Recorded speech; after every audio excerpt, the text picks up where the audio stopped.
प्यारे बच्चों नमस्कार, स्वागत है आपका हिंदी में दीपशिखा में। बच्चों आज हम प्रारंभ करने वाले हैं वाक्य। क्लास 10th के सीबीएसई बोर्ड के सिलेबस में जब आप देखेंगे तो आपके हिंदी में टॉपिक दिया हुआ है रचना या बनावट के आधार पर वाक्य। तो बच्चों रचना या बनावट के आधार पर वाक्य पढ़ने के लिए स्टार्टिंग हमें वाक्य से ही करनी पड़ेगी। आखिर क्या होता है वाक्य? देखिए अभी तक आपने पढ़ा होगा कि भाषा की सबसे छोटी इकाई क्या होती है बच्चों? वर्ण। लेकिन मैं कहूं भाषा की सबसे छोटी इकाई वाक्य होती है तो क्या आप मानेंगे? चलिए देखते हैं आखिर भाषा की सबसे छोटी इकाई वाक्य कैसे होती है।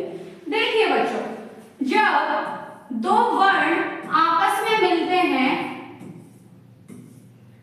दो वर्ण आपस में मिलते हैं तो वह कहलाता है बच्चों शब्द। और जब दो या दो से अधिक सार्थक शब्द आपस में मिलते हैं तो बच्चों वह कहलाता है वाक्य। आखिर कैसे हुई ये स्टोरी? देखिए अगर मैं कहूं दो या दो से अधिक वर्णों के मेल को शब्द कहते हैं तो क्या ये बात सही है? और मैं कहूं दो या दो से अधिक शब्दों के मेल को वाक्य कहते हैं तो क्या यह बात सही है? नहीं बच्चों, केवल इतना कहने से शब्द और वाक्य की परिभाषा निकलकर नहीं आती। तो फिर क्या होता है शब्द और क्या होता है वाक्य? दो या दो से अधिक वर्णों के मेल को शब्द कहते हैं जिसका कोई निश्चित अर्थ निकलता हो, अर्थात जिसका भी निश्चित अर्थ है वह शब्द कहलाता है।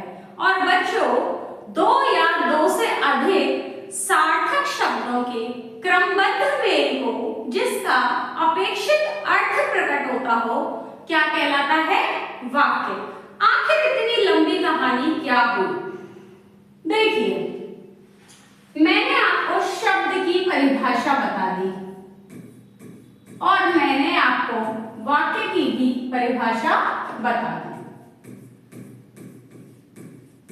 बात हमने प्रारंभ की थी कि भाषा की सबसे छोटी इकाई वर्ण है, लेकिन मैंने अपनी ही बात का खंडन करते हुए कहा कि नहीं, भाषा की सबसे छोटी इकाई वाक्य है। आखिर क्यों कहा? क्योंकि बच्चों भाषा की सबसे छोटी इकाई वर्ण है, यह बात एकदम सही है, लेकिन अर्थ के आधार पर भाषा की सबसे छोटी इकाई है शब्द और भावार्थ के आधार पर सबसे छोटी इकाई है वाक्य। समझिए कैसे?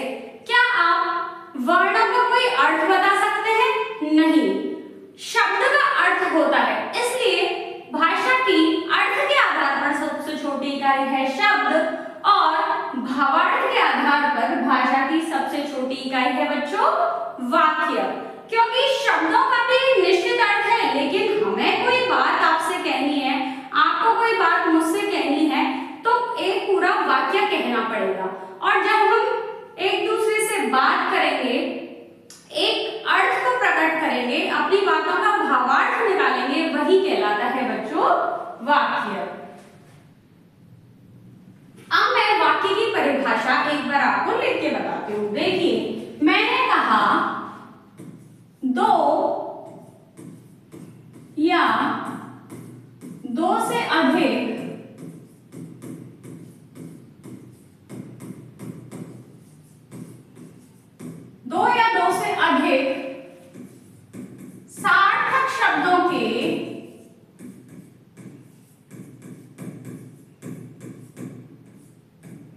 सार्थक शब्दों के क्रमबद्ध समूह को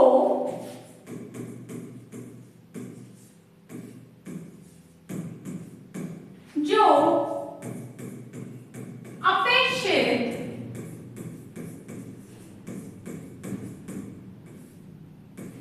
अर्थ प्रकट करता हो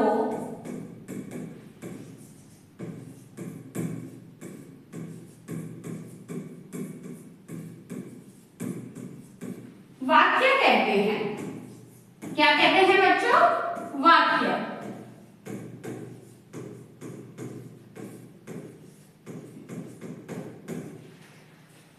तो मैंने कहा दो या दो से अधिक सार्थक शब्द। देखिए बच्चों, इसके लिए क्या शर्त है, कैसे होनी चाहिए शब्द? सार्थक। क्योंकि किसी भी वाक्य में किसी भी निरर्थक शब्द को हम नहीं रख सकते। कोई भी वाक्य कहने के लिए हम जितने शब्दों का प्रयोग कर रहे होंगे वह सब अपना एक निश्चित अर्थ प्रकट करते होंगे। तो हमने कहा दो या दो से अधिक सार्थक शब्द। शब्द कैसे होने चाहिए? सार्थक। फिर हमने कहा क्रमबद्ध समूह। बच्चों, कैसा समूह होना चाहिए? क्रमबद्ध। अभी मैं एक उदाहरण आपको दूंगी, उससे आपके सारे कॉन्सेप्ट क्लियर हो जाएंगे। तो बच्चों, कैसा समूह होना चाहिए? क्रमबद्ध, जिसका एक निश्चित क्रम होता है। फिर मैंने कहा अपेक्षित अर्थ प्रकट करने वाला। कैसा अर्थ निकलना चाहिए बच्चों? अपेक्षित अर्थ। जैसा हम कहना चाह रहे हैं वैसा ही अर्थ निकलना चाहिए, तो वह कहलाता है एक वाक्य। जैसे देखिए, मैंने कहा सीता, क्या कहा बच्चों मैंने? सीता खाना बना रही है। तो देखिए बच्चों, इस वाक्य में सीता खाना बना रही है, इन सभी शब्दों का सबसे पहली बात, ये सभी शब्द सार्थक हैं, अपना एक निश्चित अर्थ लिए हुए हैं। दूसरी बात, इन सभी शब्दों का क्रमबद्ध समूह है। इसी को अगर मैं कहती है खाना सीता बना रही, तो बताइए क्या यह एक वाक्य है? नहीं बच्चों। क्यों? क्योंकि इसका एक क्रमबद्ध नहीं है। और इसी को मैं कहती बना है खाना सीता रही, तो क्या इसका कोई अपेक्षित अर्थ निकलता है? मैं कहना चाहती हूँ सीता खाना बना रही है और यह निकले बना है खाना सीता रही? नहीं। इसीलिए वाक्य के लिए तीन शर्तों का पूर्ण होना अत्यंत आवश्यक है। पहली बात, सभी शब्द सार्थक होंगे। दूसरी बात, सभी शब्द क्रमबद्ध समूह में होंगे। तीसरी बात, उनका अपेक्षित अर्थ प्रकट होता होगा। तो हम एक बार डेफिनेशन को वापस से रिपीट कर लेते हैं। दो या दो से अधिक सार्थक शब्दों के क्रमबद्ध समूह को जिसका अपेक्षित अर्थ प्रकट होता हो वाक्य कहते हैं। मैं उम्मीद करती हूँ बच्चों आपको वाक्य की परिभाषा समझ आ गई होगी। अब दूसरा अपन पॉइंट आज पढ़ेंगे वाक्य के तत्व, कि कौन से एलिमेंट ऐसे हैं जो वाक्य को वाक्य बनाते हैं। तो बच्चों बात करते हैं हम वाक्य के तत्व की। किसकी बात करते हैं बच्चों? वाक्य के तत्व। किसी भी वाक्य को वाक्य करार देने में बच्चों 6 एलिमेंट होते हैं जिनका एक विशेष महत्व होता है। कौन से हैं वह 6 एलिमेंट? देखिए अभी मैं आपको बताती हूँ, कुछ तो आपको जो मैंने परिभाषा दी है उसी से समझ आ गए होंगे। बच्चों मैं जब भी आपको व्याकरण का कोई टॉपिक पढ़ाऊंगी, मेरी कोशिश ये रहेगी कि मैं आपको एक ही एग्जाम्पल से चेंज कर करके बताऊं ताकि आपको अच्छी तरह समझ आ सके। तो मैंने पहला सेंटेंस आपको बोला कि सीता खाना बना रही है, तो सीता आज हमारे इस टॉपिक की हीरोइन है। आप समझिए सीता हमारी हीरोइन है। हम हर बार सीता को बुलाएंगे, सीता आएगी और पूरे कॉन्सेप्ट को हमें क्लियर करके जाएगी। तो बच्चों बात करते हैं एलिमेंट्स ऑफ सेंटेंस, वाक्य के तत्व। वाक्य के बेटा 6 तत्व होते हैं। पहला है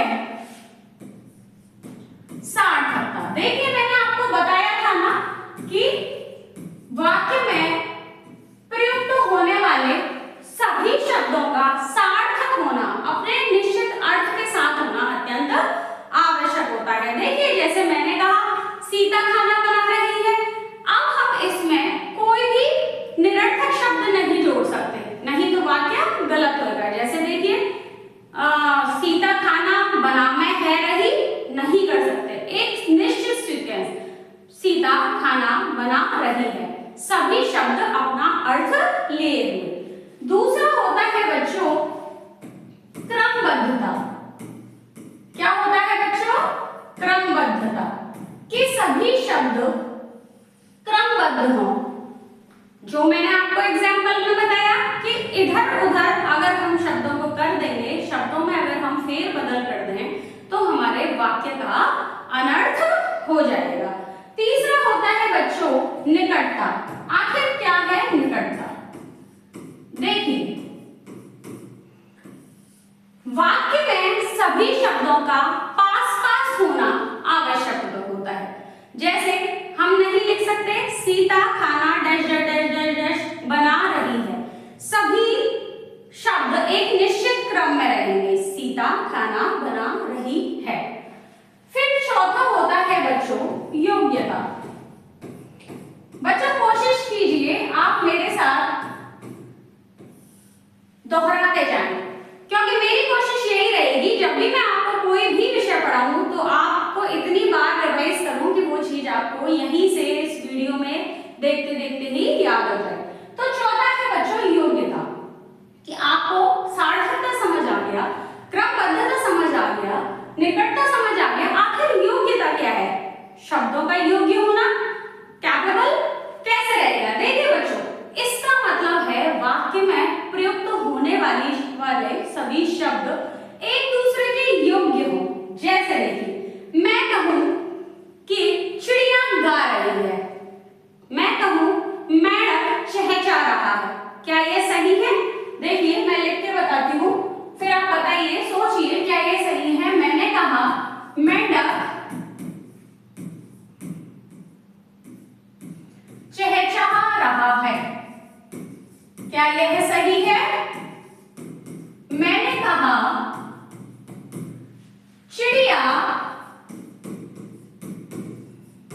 गा रही है, क्या ये सही है?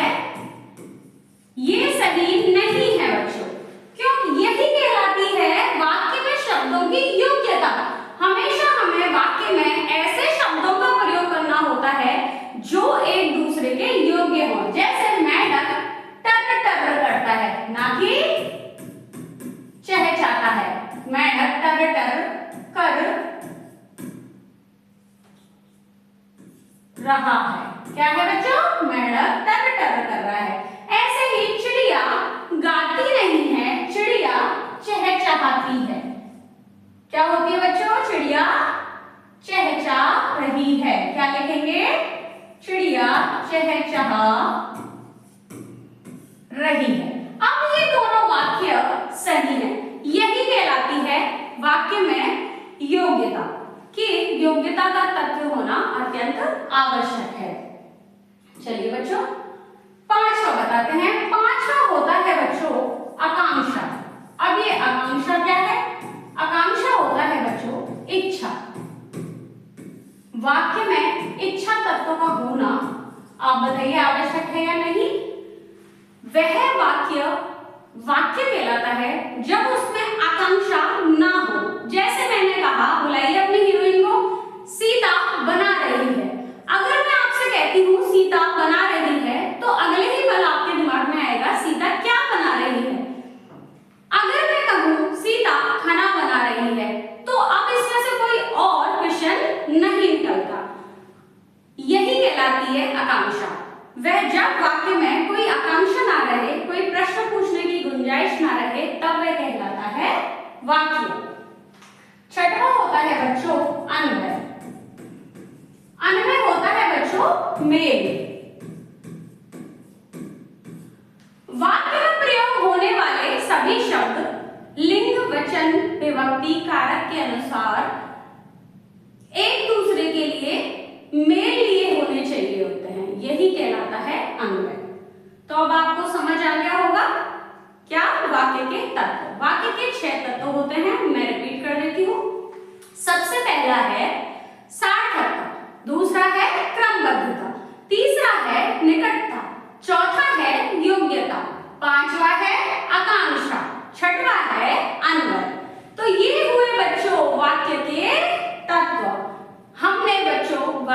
परिभाषा पढ़ ली, वाक्य के तत्व पढ़ लिए। चलिए अब चलते हैं आगे कि अब हम पढ़ेंगे बच्चों कि वाक्य के अंग क्या होते हैं। देखिए जैसे हमारी बॉडी दो आंख, नाक, मुंह, हाथ, पैर इन सबसे मिलकर बनी है, ऐसे ही वाक्य के लिए कुछ अंगों का होना आवश्यक है। तो हम पढ़ेंगे वाक्य के अंग। क्या होते हैं वाक्य के अंग? बच्चों वाक्य के दो अंग होते हैं। कौन कौन से? चलिए बताते हैं आपको।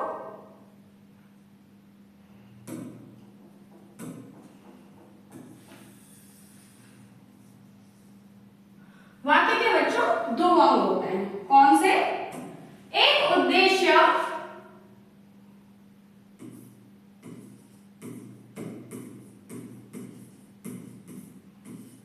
और दूसरा विधेय।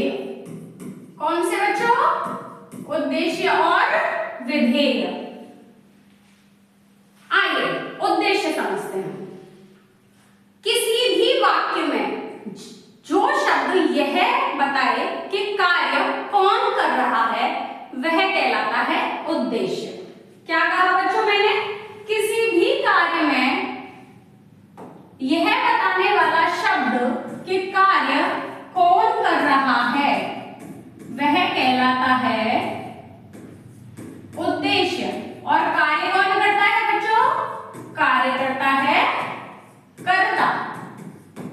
तो आखिर कर्ता होता है उद्देश्य। और बच्चों उद्देश्य क्या काम कर रहा है यह बताने वाला होता है विधेय। काम लिख सकती हूं मैं कि काम कौन कर रहा है। काम कौन कर रहा है ये बताने वाला होता है उद्देश्य। और क्या काम हो रहा है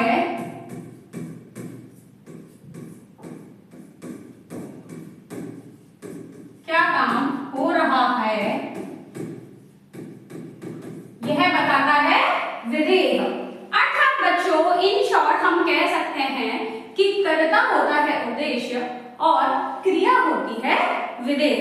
जैसे देखिए वही अपना एग्जाम्पल लेते हैं। सीता खाना बना रही है। तो देखिए बच्चों इस सेंटेंस में पहले यह पता करिए कि काम कौन कर रहा है। काम कर रही है सीता। तो बच्चों सीता क्या कहलाएगी? सीता कहलाएगी उद्देश्य। और सीता क्या काम कर रही है? यह खाना बना रही है। तो खाना बना रही है ये क्या कहलाएगा बच्चों? विधेय। आगे बच्चों आपको समझ में? बिल्कुल कॉन्सेप्ट क्लियर हो गया, एकदम क्रिस्टल क्लियर हो गया। चलिए नेक्स्ट स्लाइड पे चलते हैं। अब बच्चों छोटे छोटे सेंटेंसेस में तो आपको पता चल जाएगी, लेकिन आप एक बात देखिए, मैं आपके लिए एक उदाहरण लिखती हूँ। देखिए जमीन पर बैठकर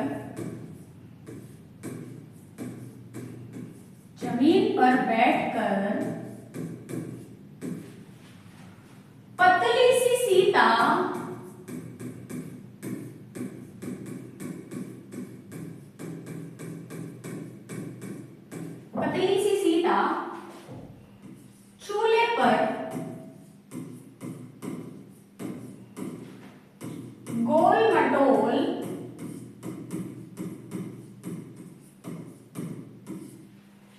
फूली फूली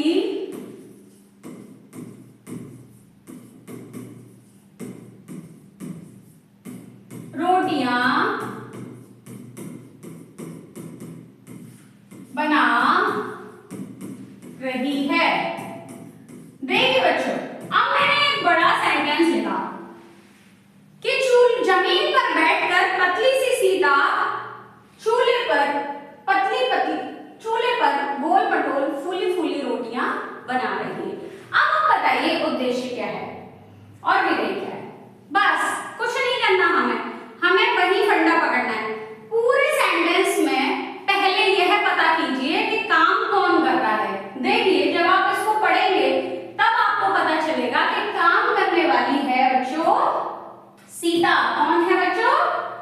सीता।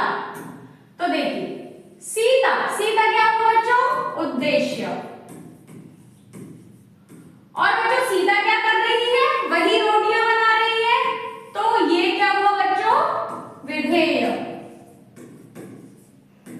अगर ये उद्देश्य और ये विधेय है तो ये सब क्या है? चलिए पता करते हैं।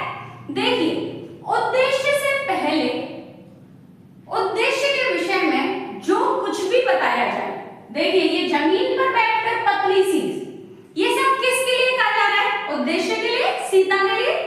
तो उद्देश्य के विषय में जितना भी कुछ कहा जाए वह सब कहलाता है उद्देश्य का विस्तार। क्या कहलाता है बच्चों? उद्देश्य का विस्तार। और देखिए विधेय के बारे में जो भी कुछ कहा जाए वह कहलाता है विधेय का विस्तार।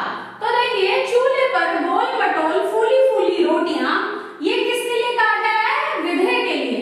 तो बच्चों ये सब क्या कहलाएगा? ये सब कहलाएगा बच्चों विधेय का विस्तार।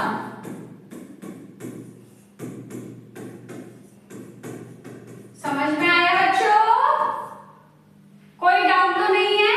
कोई भी डाउट हो तो आप मुझे कमेंट करें, मैं उस डाउट को क्लियर कर दूंगी। तो उद्देश्य के विषय में जितना भी कुछ बताया जाए वह कहलाता है उद्देश्य का विस्तार, और विधेय के विषय में जो भी कुछ कहा जाए वह कहलाता है विधेय का विस्तार। तो आप कुछ बुक्स पढ़ेंगे तो वहां पर 4 अंग बताए गए हैं: उद्देश्य, उद्देश्य का विस्तार, विधेय, विधेय का विस्तार। कंफ्यूज होने की जरूरत नहीं है बच्चों। वाक्य के अंग हम 2 ही मानते हैं, उद्देश्य और विधेय। लेकिन उद्देश्य के विषय में जितना भी कुछ कहा जाएगा वह कहलाएगा उद्देश्य का विस्तार। विधेय के विषय में जो भी कुछ कहा जाएगा वह कहलाएगा विधेय का विस्तार। उम्मीद करती हूँ बच्चों कि आपको कोई डाउट अभी तक नहीं होगा। अब हम चल गए अपनी कहानी की तरफ, जिस कहानी के लिए हमने इतनी सारी बातें पढ़ी। तो आपके 10th में आपके व्याकरण का टॉपिक है रचना या बनावट के आधार पर वाक्य। बच्चों 4 नंबर का है, इसलिए बहुत इंपॉर्टेंट है और बहुत ही प्यारा नन्हा मुन्ना सा छोटा सा अच्छा टॉपिक है। आप इसको एक बार कंप्लीट कर लेंगे तो 4 नंबर पक्के हैं। तो अपन चलते हैं बच्चों अब वाक्य के वर्गीकरण की तरफ। किसकी तरफ बच्चों? वाक्य का वर्गीकरण, क्लासिफिकेशन ऑफ सेंटेंस। तो बच्चों वाक्य को 2 आधारों पर बांटा जाता है। किस किस आधार पर बांटा जाता है बच्चों? 2 आधारों पर बांटा जाता है। पहला है रचना या बनावट के आधार पर।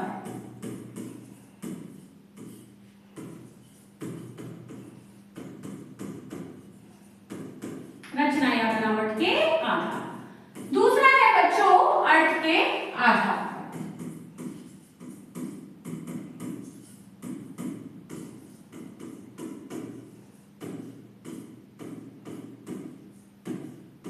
आज हम पढ़ेंगे रचना या बनावट के आधार पर। प्रयोग के आधार पर हम पढ़ेंगे कल। तो स्टार्ट करते हैं रचना या बनावट के आधार।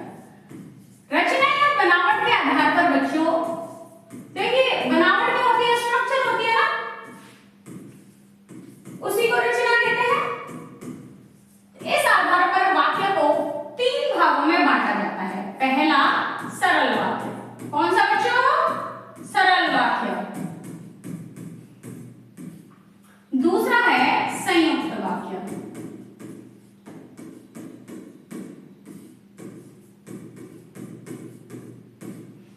और तीसरा है मिश्रित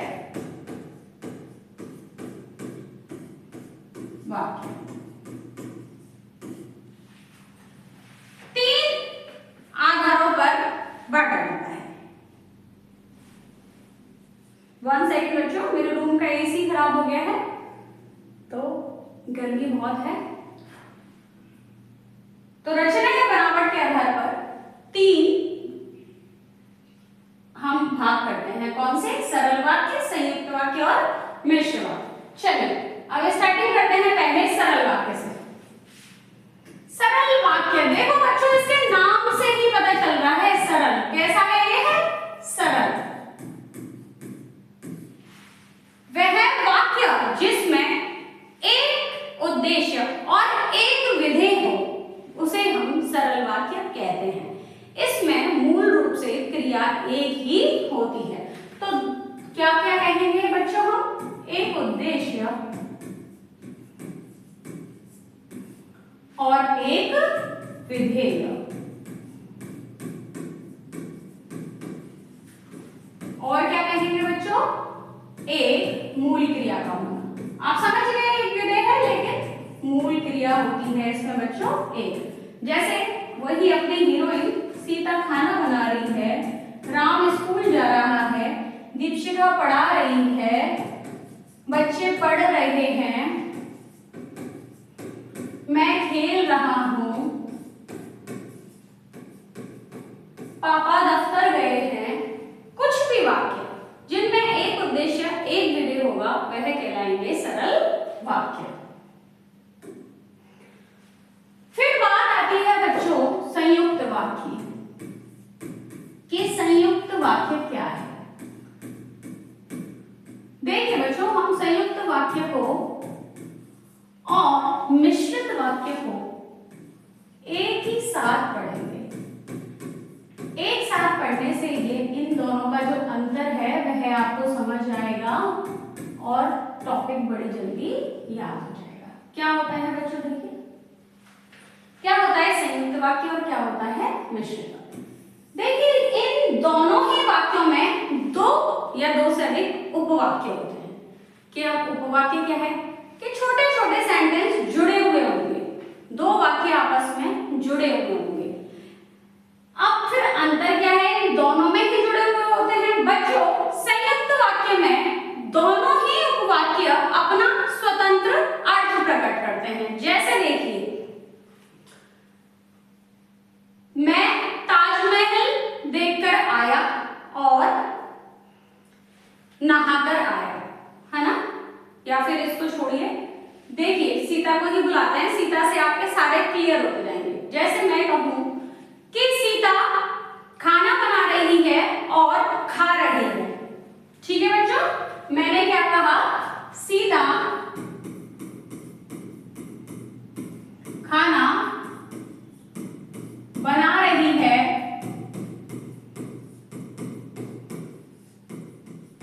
और खा रही है। देखिए सीता खाना बना रही है यह एक उपवाक्य है और खा रही है यह एक उपवाक्य है, लेकिन दोनों ही वाक्य अपना अपना स्वतंत्र अर्थ प्रकट करते हैं। जैसे देखिए अगर मिश्रित वाक्य में सीता खाना बना रही है हम ऐसे कहें तो यह होगा जब सीता खाना बनाएगी, जब सीता खाना बनाएगी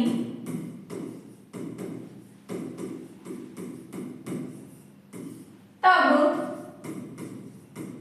वह खाना खाएगी। क्या अंतर है बच्चों? मिश्रित वाक्य में बच्चों एक उपवाक्य दूसरे उपवाक्य पर इतना अधीन रहता है कि उसके बिना अपना आशय प्रकट नहीं कर सकता। जैसे देखिए सीता खाना बनाएगी तब वह खाना खाएगी, अगर सीता खाना नहीं बनाएगी तो वह खाना नहीं खा पाएगी। और इधर देखिए सीता खाना बना रही है और खा रही है, तो सीता खाना बना भी रही है और खा भी रही है। अब जरूरी नहीं है वह वही खाना खा रही है जो उसने बनाया है, हो सकता है अब वह अपनी मम्मी की रोटियां बना रही है और तब उसकी मम्मी ने उसके लिए रोटियां बना के रख दी हो। लेकिन मिश्रित वाक्य में यह तभी खा पाएगी जब वह बनाएगी, तो वह अपने खाना खाने के लिए बनाने पर अधीन है। जब यह अधीन है इसीलिए इसको अधीन वाक्य, आश्रित वाक्य और ये कॉम्प्लेक्स है बच्चों इसलिए जटिल वाक्य कहते हैं। क्या क्या उपनाम है कहा ये है मिश्रित वाक्य। क्या कहलाता है बच्चों? अधीन वाक्य,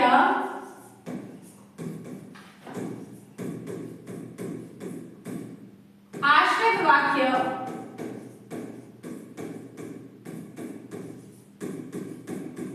और जटिल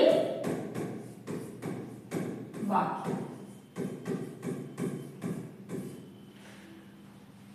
अभी एग्जामिनर आपसे एग्जाम में क्वेश्चन पूछे और मिश्रित वाक्य ऑप्शन में ही ना दे, आप सोचें कि ये तो गलत क्वेश्चन आ गया, जरूरी नहीं है। वह अधीन वाक्य, आश्रित वाक्य, जटिल वाक्य देकर भी आपसे पूछ सकता है।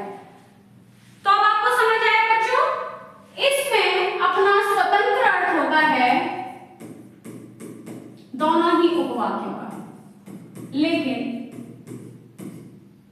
इसमें दूसरा उपवाक्य या तो अधीन होगा, आश्रित होगा या जटिल होगा। ठीक है बच्चों? तो बात यह है कि हम इनकी पहचान कैसे करें। आप कैसे पहचानेंगे कौन सा अधीन वाक्य है और कौन सा संयुक्त वाक्य? तो बच्चों इनकी कुछ पहचान है।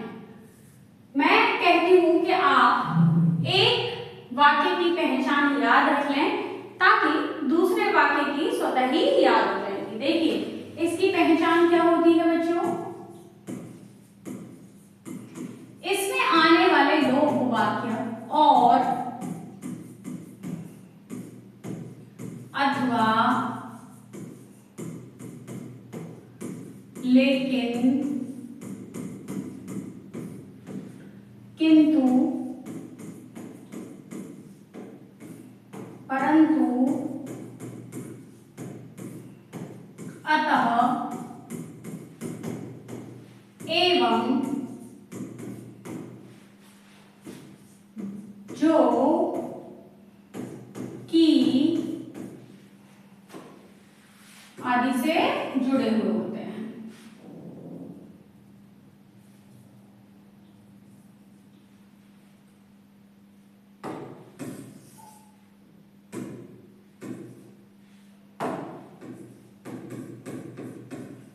ठीक है बच्चों? और अथवा, लेकिन, किंतु, परंतु, अतः, इसलिए, एवं, जो, कि। ठीक है बच्चों? जब आप एग्जाम्पल करेंगे, आप किसी भी बुक को उठा के अब एक्सरसाइज करेंगे तब आपको पता चलेगा। मैं भी पूरी कोशिश करूंगी आपको इसकी एक्सरसाइज कराने की। और ठीक है बच्चों, अब ये होगा मिश्रित वाक्य की क्या पहचान है बच्चों? मिश्रित किस किस से जुड़े हुए होते हैं? देखिए ये अधीन है तो बच्चों इसमें ज्यादातर जो शब्द आएंगे वो युग में होंगे, जैसे जब, तब, ज्यों, यों, जैसा, वैसा, अगर, मगर, यथा, तथा। ठीक है बच्चों? तो ये हुई इसकी पहचान।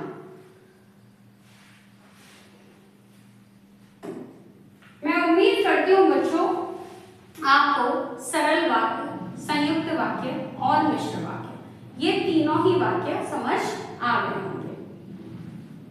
तो आज हम अपनी क्लास को यही एंड करते हैं। अर्थ के आधार पर वाक्य का मैं एक दूसरा टॉपिक बना दूंगी। अगर आपको क्लास पसंद आई हो तो लाइक करें, चैनल को सब्सक्राइब करें, दोस्तों के साथ शेयर करें।